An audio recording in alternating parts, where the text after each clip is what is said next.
YouTube ಸ್ಟಾರ್ಗಳಿಗೆ, social media ವೀರರಿಗೆ, reels ರಾಜ ರಾಣಿಯರಿಗೆ ಕರ್ನಾಟಕ ರಾಜ್ಯದ police ಮಹಾನಿರ್ದೇಶಕರು doctor M A. Salim ಖಡಕ್ ವಾರ್ನಿಂಗ್ ಕೊಟ್ಟಿದ್ದಾರೆ. ಇನ್ನು ಮುಂದೆ ಅನುಮತಿ ಇಲ್ಲದೆ ಸೋಷಿಯಲ್ ಮೀಡಿಯಾದಲ್ಲಿ ಫೋಟೋ, ವಿಡಿಯೋ ಶೇರ್ ಮಾಡಿದರೆ ಕಠಿಣ ಕಾನೂನು ಕ್ರಮ ಕೈಗೊಳ್ಳುವುದಾಗಿ ಎಚ್ಚರಿಸಿದ್ದಾರೆ. ಅನುಮತಿ ಇಲ್ಲದೆ ಯಾರದ್ದೇ ಫೋಟೋ, ವಿಡಿಯೋ ಹಂಚಿಕೆ ಮಾಡಿದರೆ ಕಠಿಣ ಕ್ರಮ ಎಂದಿರುವ ಅವರು ಸೋಷಿಯಲ್ ಮೀಡಿಯಾದಲ್ಲಿ ಹಂಚಿಕೆ ಸಂಬಂಧ ಮಾರ್ಗಸೂಚಿ ರಿಲೀಸ್ ಮಾಡಿದ್ದಾರೆ. ಸೋಷಿಯಲ್ ಮೀಡಿಯಾಗಳಿಗೆ ಖಾಕಿ ಗೈಡ್ಲೈನ್ಸ್ ಏನು ಅನ್ನೋದನ್ನು ನೋಡೋದಾದರೆ, ರಾಜ್ಯ ಪೊಲೀಸ್ ಮಹಾನಿರ್ದೇಶಕರು ಸೋಷಿಯಲ್ ಮೀಡಿಯಾಗಳಿಗೆ ಹೊಸ ಮಾರ್ಗಸೂಚಿ ಹೊರಡಿಸಿದ್ದಾರೆ.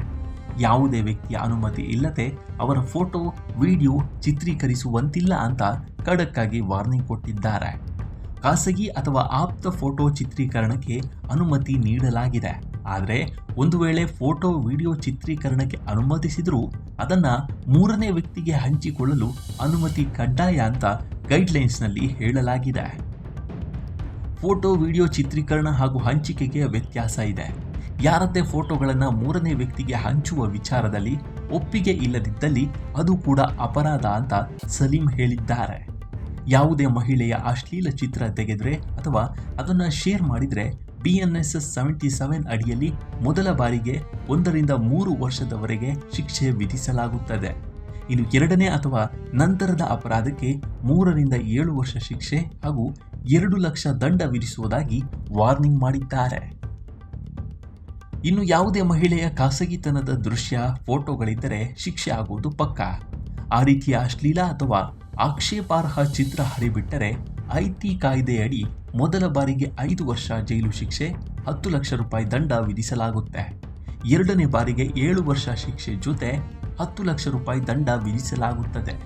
ಈ ಬಗ್ಗೆ ಯಾವುದೇ ದೂರು ಬಂದಲ್ಲಿ ಮೊದಲು FIR ಮಾಡಬೇಕು. ಬೇರೆ ಸ್ಥಳವಿದ್ದರೆ 0 FIR ದಾಖಲಿಸಿ ಕ್ರಮ ಕೈಗೊಳ್ಳಬೇಕು. ಪೂರ್ವಾನುಮತಿ ನೆಪದಲ್ಲಿ ವಿಳಂಬ ಮಾಡಿದರೆ ಅಧಿಕಾರಿಗಳ ವಿರುದ್ಧವೇ ಕ್ರಮ ಕೈಗೊಳ್ಳುವುದಾಗಿ ಎಚ್ಚರಿಕೆಯನ್ನು ನೀಡಿದ್ದಾರೆ.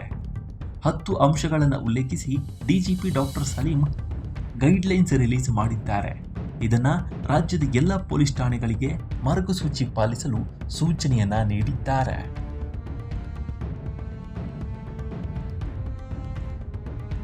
ಈ ಗೈಡ್ಲೈನ್ಸ್ ಬಗ್ಗೆ ನಿಮ್ಮ ಅಭಿಪ್ರಾಯ ಏನು ಅನ್ನೋದನ್ನು ಮುಕ್ತವಾಗಿ ಕಾಮೆಂಟ್ ಮೂಲಕ ಹಂಚಿಕೊಳ್ಳಿ.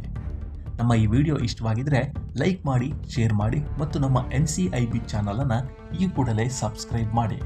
ಮುಂದಿನ ವಿಡಿಯೋದಲ್ಲಿ ಸಿಗೋಣ. ಅಲ್ಲಿವರೆಗೂ ನಮಸ್ಕಾರ.